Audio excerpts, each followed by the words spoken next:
জিহাদের ময়দানে প্রচন্ড যুদ্ধ করতেছিলেন জাফর। মাত্র 3000 মুজাহিদ 2 লক্ষ কাফেরের সাথে যুদ্ধ করতেছিল। মাত্র 3000 মানুষ 2 লক্ষ মানুষের সাথে জিহাদ করে। আল্লাহু আকবার, কি জোরে বলবে? 2 লক্ষ মানুষ যদি পাথর ছুঁড়ে মারে, 3000 মানুষ তো ময়দানে দাঁড়াইতে পারে না। কি কথা কোন ঠিক কিনা? সেই দিন তারা জিহাদ করতেছিল, প্রচন্ড যুদ্ধ।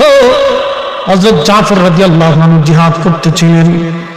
কাফেররা এসে পিছন দিক থেকে জাফরের ডান হাত কেটে ফেলে দিল। বাম হাত দিয়ে কালেমার পতাকা চেপে ধরলেন। এক হাত দিয়ে যুদ্ধ করতেছিলেন জাফর। হযরত জাফর পরে যান নাই, ফেলে দেন নাই ইসলামের পতাকা। সেই দিন পতাকা জাফর কামড় দিয়ে ধরে বসে রইলেন। আল্লাহ কামড় দিয়ে ধরে পতাকা জমিনের মধ্যে পড়তে দেন নাই জাফর। 2টা হাত নাই, তাতে কি কালেমার পতাকা জমিনে পড়তে দিবে না জাফর। কামড় দিয়ে ধরে রাখলেন জাফর। ডাক দিলেন আব্দুল্লাহ বিন রাওয়াহা, তাড়াতাড়ি আসো, আমি জাফর শহীদ হয়ে যাচ্ছি, কালেমার পতাকা ধরো। আমি জাফর শহীদ হয়ে যাচ্ছি, তুমি কালেমার পতাকা ধরো। সেদিন হযরত জাফর কামড় দিয়ে কালেমার পতাকা ধরে চেপে রেখে দিয়েছিলেন। মাটির মধ্যে কালেমার পতাকা পড়তে দেন নাই। আল্লাহ ঈমানের জন্য খুশি হয়ে জান্নাতের ভিতরে জাফরের 2টা ডানা বানাই দিয়েছে। নবীজি দেখে বলে, সাহাবী হাতে মারিক, আমার জাফরকে আল্লাহ জান্নাতের রন্দে রন্দে পাখা দিয়ে উড়ায়। জাফর যেখানে খুশি সেখানে উড়ে উড়ে যায়। জাফরের জন্য কোনো বাধা নাই। একবার জোরে বলা যাবে আল্লাহু আকবার। পৃথিবীর এমন কোন মাটি নাই যেই মাটিতে আযানের আওয়াজ না আসবে, কালেমার আওয়াজ না আসবে। ফাতেমা রে, তোমার রক্তধারা অনুযায়ী, হাসান হুসাইনের বংশ অনুযায়ী, ধারা অনুযায়ী ইমাম মেহেদী দুনিয়াতে আসবে। নবী বললেন, ইমাম মেহেদীর বাবার নাম হবে আব্দুল্লাহ, ইমাম মাহদীর নাম হবে মুহাম্মদ। 40 বছর ধরে মানুষ তাকে চিনবে না। সে উট, দুম্বা, ছাগল, ভেড়া চড়াবে। এক রাত্রির ভিতরে আমার আল্লাহ তার কালবের মধ্যে সমস্ত জ্ঞান আর ইলম, সমস্ত নিয়ামত আল্লাহ তার কালবের মধ্যে ঢুকাই দিবে। একবার জোরে বলা যাবে কি মারহাবা। ইমাম মাহদীর বাড়ি থাকবে আরবে, মরুর বেদুইনদের ভিতরে সে লালিত পালিত হবে। 40 বছর ধরে দুনিয়ার মানুষ তার চিনবে না। কষ্ট হচ্ছে? বোঝা যায়? আল্লাহর নবী বললেন, সাহাবীরা, ওই ইমাম মেহেদী দুনিয়াতে আসবে, আসার আগে 80টা আলামত দুনিয়ার মধ্যে আসবে। কয়টা আলামত? 80টা আলামতের প্রথম আমার আলামত হলো ও আমাতুস সালাহ, আমার উম্মত নামাজ মেরে ফেলবে। প্রথম নম্বর আলামত ও আমাতুস সালাহ, আমার উম্মত নামাজ মেরে ফেলবে। নামাজ, উম্মত নামাজ পড়তে চাবে না, নামাজ মেরে ফেলবে। নামাজ নামাজ নামাজ, সালাত সালাত সালাত। উম্মতের সালাত ভুলে যাবে, ওয়া মাতুস সালাহ, উম্মত নামাজ ভুলে যাবে। প্রথম নম্বর আলামত হলো এইটা। ইমাম মেহেদী দুনিয়াতে আসার আগে প্রথম আলামত ওয়া মাতুস সালাহ, নামাজ মারবে। বাংলাদেশে 18 কোটি মুসলমান, মসজিদ আছে কয়টা? যে কয়টাই থাকুক, জুমার দিনে মুসল্লি পাওয়া যায়, বাকি সময় মুসল্লি পাওয়া যায় না। আল্লাহ, এই সূর্যের উত্তাপ এত কঠিন, 200 কোটি ডিগ্রি সেলসিয়াস। মাত্র 40 ডিগ্রি সেলসিয়াসে আপনি হাফ সারা হয়ে গেলেন, গরমে পাগল হয়ে গেলেন। আর সূর্যের উত্তাপ 200 কোটি ডিগ্রি সেলসিয়াস, মাত্র 13,000 ডিগ্রি সেলসিয়াস। এই লোহাটা গলে পানির মতো নরম হয়ে যায় মাত্র 13,000-এ। আর 200 কোটি ডিগ্রি সেলসিয়াস এই তাপমাত্রা, সূর্যটা আলো প্রখর গতিতে পৃথিবীর মধ্যে আসতে থাকে। আমার আল্লাহ ফেরেশতাদেরকে বলে, ফেরেশতারা রে, আমার বান্দাদের যাতে কষ্ট না হয়, তোমরা এই সূর্যের উপরে বরফ দিয়া এই সূর্যের তাপটাকে কমিয়ে দাও। আল্লাহর ফেরেশতারা বরফ মারতে থেকে সূর্যের উপরে কোটি কোটি বছর ধরে আল্লাহর ফেরেশতারা এইভাবে সূর্যটাকে নিয়ন্ত্রণ করে গেল। আহা, আল্লাহ 24 ঘন্টা আপনার 12 ঘন্টা আলো দিল, তারপরেও কি মন চাই না আল্লাহকে সিজদা দেওয়ার জন্য? যখন আপনি আল্লাহর টাকা চাই না, পয়সা চাই না, খাবার চাই না, আল্লাহ শুধু চায়, বান্দা তুমি আমার একটু সিজদা দাও। সিজদার মধ্যে পড়ে শুধু বলবেন সুবহান রাব্বিয়াল আলা, সুবহান রাব্বিয়াল আলা, রাব্বিয়াল আলা। আপনি যখন সিজদার মধ্যে পড়ে আল্লাহর বরত্ব ঘোষণা দিলেন, সঙ্গে সঙ্গে আল্লাহ ডাক দেয়, ও ফেরেশতারা, ফেরেশতারা রে, তোরা আমারে বান্দা সৃষ্টি করতে নিষেধ করেছিলি, দেখ আমি বান্দাকে কাম দিয়েছি, ক্রোধ দিয়েছি, লোভ দিয়েছি, হিংসা, কামনা, বাসনা, রিয়া, আশা, আকাঙ্ক্ষা, নেগেটিভ পজিটিভ সব আমি বান্দাকে দিলাম। দুনিয়া দিলাম, পেট দিলাম, ক্ষুধা দিলাম, লোভ দিলাম, চোখ দিলাম, দুনিয়া দিলাম, নেগেটিভ দিলাম, পজিটিভ দিলাম। ফেরেশতারা রে তোদেরকে নেগেটিভ দেই নাই, খালি পজিটিভ দিয়েছি। তোরা আমার বাড়ি থাকো, আমার বাড়ি খাও, আমার বাড়ি তোমরা থাকো, আমার ইবাদত করো। তোমাদের খাওয়া নাই, ঘুম নাই, তন্দ্রা নাই, কোনো কিছু নাই, কাম নাই, ক্রোধ নাই, লোভ নাই, মোহ নাই। আমি আমার বান্দাদেরকে সব কিছু দেওয়ার পরও আমার বান্দা শয়তানকে লাথি মেরে আমি আল্লাহর সিজদার কুদরতি কদমের মতো সিজদায় পড়ে আমার বান্দা আমার পরত্ব আমার হুকুম মান্য করলো। ও ফেরেশতারা, তোরা আমার বান্দা সৃষ্টি করতে নিষেধ করেছিলি, ফেরেশতারা রে যা যা যা, আমার বান্দা সিজদার মধ্যে পড়ে গেছে, যা আমি আমার বান্দার জীবনের গুনাহগুলি মাফ করে। প্রথম নাম্বার নামাজ মেরে ফেলবে, 2 নম্বর ওয়াদাউল আমানা, আমানতের খেয়ানত করবে, 2 নম্বর আমানতের খেয়ানত বাড়বে। যখন দেখবা তামাম দেশে দেশে আমানতের খেয়ানত, বুঝবা কিয়ামতের আলামত ইমাম মেহেদী আলাইহিস সালামের আগমনের সময় ঘনাই গেছে। আগে আমাদের দেশে জিন্দা ব্যাংক ছিল, মানুষ টাকা রেখে আসার পরে 6 মাস আগে যেমনি টাকা রাখছে 6 মাস পর অমনি ফেরত দিচ্ছে। এখন আপনি টাকা হাওলাত দিলে 6 বছরে পাওয়া কষ্ট হয়ে যায়। কথা কোন ঠিক কিনা?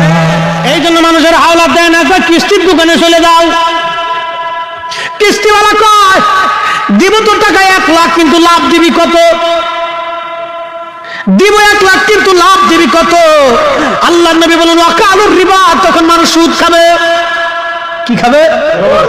সুদ খাবে, প্রচুর পরিমাণে সুদ বাড়বে। সুদে সুদে আমার উম্মত জর্জরিত হয়ে যাবে। এখন আপনি দেখেন ব্যাংকে সুদ, ব্যবসায় সুদ, বিদেশ যাত্রায় সুদ, এখানে সুদ, কিস্তিতে সুদ, সেখানে সুদ, সুদের জায়গার কোনো শেষ নাই। নবী বলেন উম্মত কেউ সরাসরি সুদ খাবে, নয় সুদের সহযোগিতা করবে, আর না হয় কেউ সুদের বাড়িওয়ালার সাথে খানা খাবে, বন্ধুত্ব করবে, উঠা বসা করবে, লেনদেন করবে। আমার উম্মত সুদ থেকে মুক্ত হতে পারবে না, পরোক্ষ প্রত্যক্ষভাবে আমার উম্মত সুদের মধ্যে জড়ায় যাবে। এটা কিয়ামতের আলামত। বর্তমান ব্যাংকিং ব্যবস্থা, অর্থনৈতিক ব্যবস্থা, তার ভয়াবহ আলামত ইমাম মেহেদী আলাইহিস সালামের সময় ঘনাই গেছে, বেশি দেরি নাই। প্রচুর পরিমাণে মিথ্যা বেড়ে যাবে, কিয়ামতের আলামত।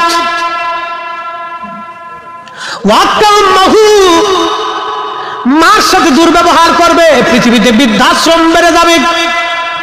কি বাড়বে? বৃদ্ধাশ্রম বেড়ে যাবে পৃথিবীতে। মনোযোগ দিয়েন, সারা পৃথিবী ব্যাপী বৃদ্ধাশ্রম, আমাদের বাংলাদেশে তুলনায় কম আছে। কিয়ামতের আলামত, আলামত কিয়ামতের। ইমাম মেহেদী আসবে, টাইম ঘনাই গেছে উম্মতেরা। ইমাম মেহেদী আসবে, সময় ঘনাই গেছে, বৃদ্ধাশ্রম বাড়বে। এইভাবে কিয়ামতের আলামত চলতেছে। নারীরা বেপরদা হয়ে যাবে। আমাদের দেশের নারী সমাজ যারা আছে দেখবেন, আল্লাহর নবী সহিহ বুখারীর মধ্যে বললেন নারী সমাজের অবস্থা হবে কি? তারা বেপরদা অবস্থায় দেহে রাস্তায় চলবে, হেলে হেলে দুলে দুলে গর্বের সাথে চলবে। দেখবেন বেপরদা নারীরা গর্বের সাথে হেলে হেলে দুলে দুলে ভাব নিয়ে রাস্তায় চলে। কথা কোন ঠিক কিনা? কিয়ামতের আলামত ইমাম মেহেদী আলাইহিস সালামের আগমনের সময় চলতেছে। এখন ফুল প্যান্ট, জিন্সের প্যান্ট, হাফ প্যান্ট, আরো কত কিছু বের হইতেছে। আগে বেরিয়েরা ফুল প্যান্ট কি জিনিস সেটা বুঝতো না, এখন মায়েরা পুরুষ মানুষের জিন্সের প্যান্ট পরে। হ্যাঁ, ওই দাদু আবার করছে কাটা বলে আছে, তো ওখানে মাঝে মধ্যে একটু ভিক্ষে শিক্ষে দিয়ে এত খয়রা তুই গেল যে কাটা সিটে পড়তে হবে, সিরা ফাটা।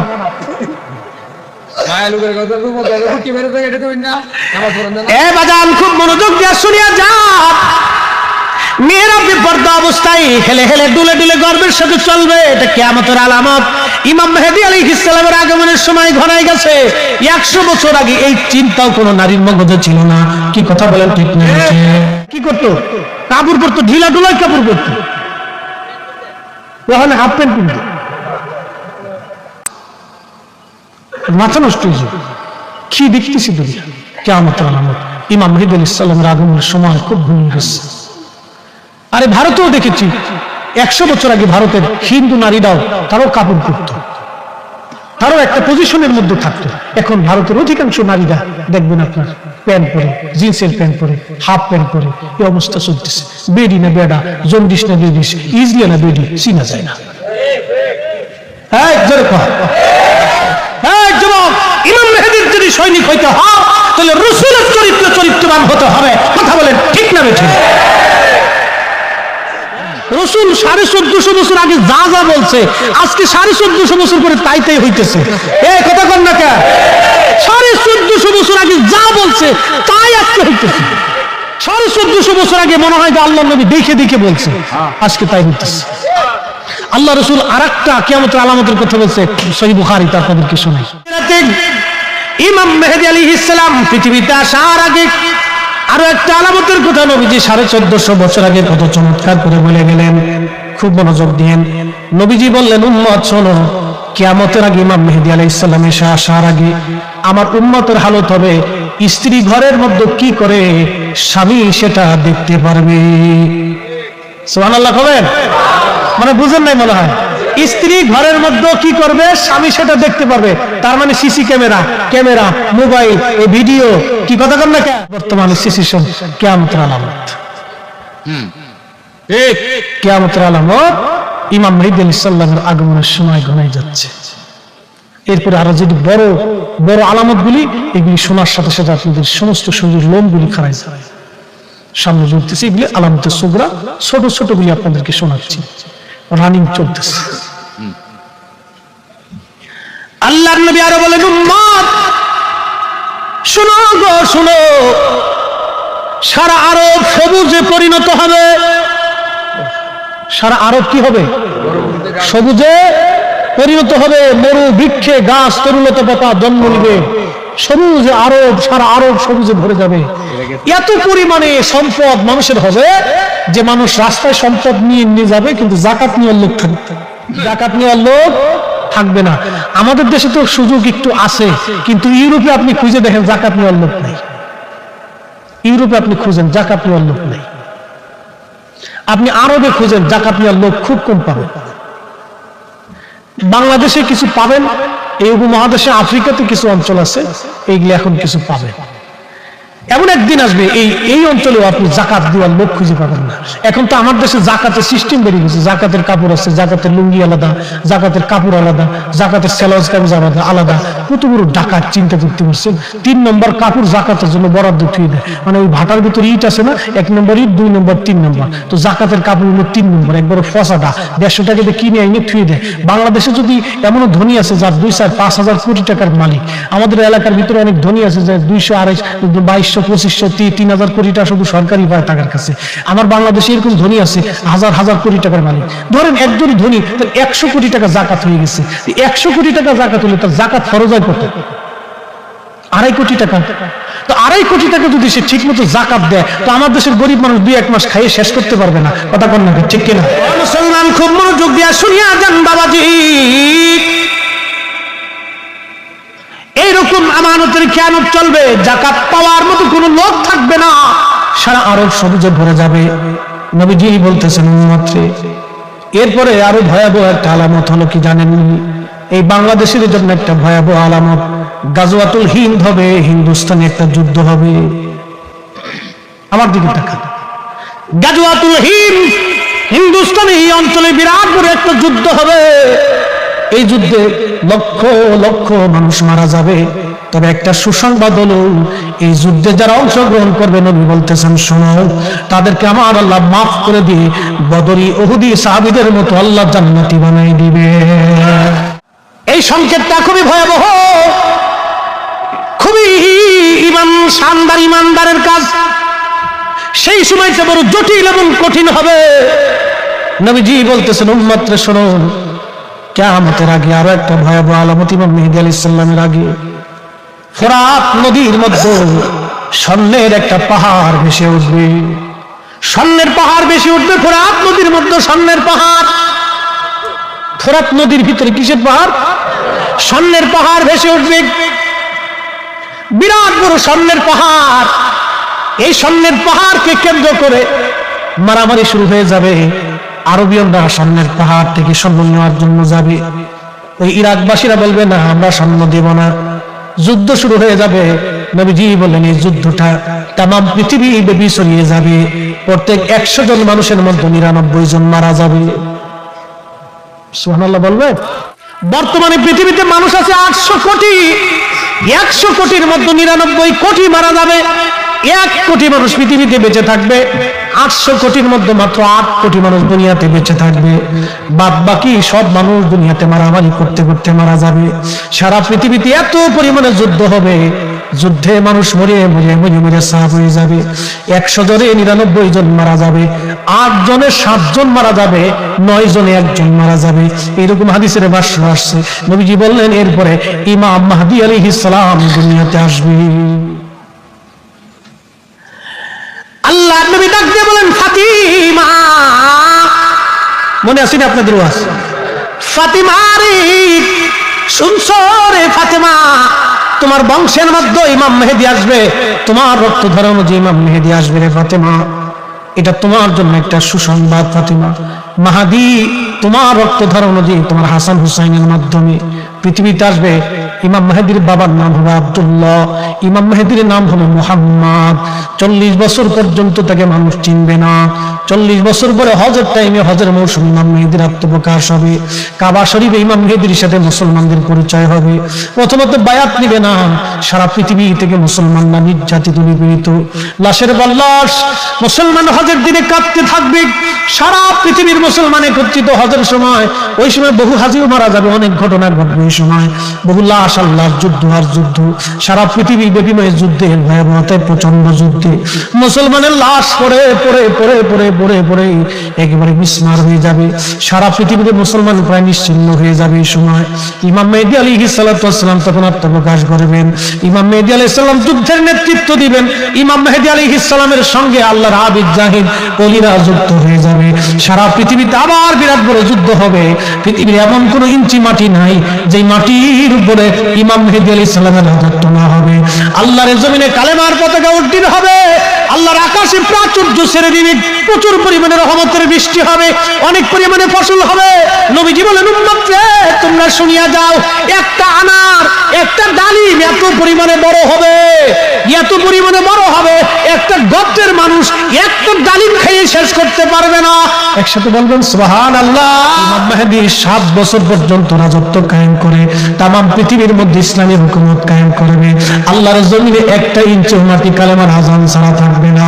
একবার জোরে বলা যাবে কি মারহাবা। 80টা আলামত যদি বলতে যাই তাহলে অন্তত মিনিমাম আজকে সারা রাত যাই। 80টা আলামত, তার ভিতরে ইম্পর্টেন্ট কয়েকটা আপনাদেরকে শুনেছি। একটা আলামতের কথা বলি দৃশ্যমান, সেটা হলো মদ, নেশা। এটার নাম কি? নেশা। নবীজি বলতেছেন নেশার নিত্য নতুন নাম হবে। নেশার কি হবে? নিত্য নতুন নাম হবে। আগে ছিল শুধু মদ। আগে কি ছিল? আগে এই 1400 বছর ধরে শুধু মদই ছিল।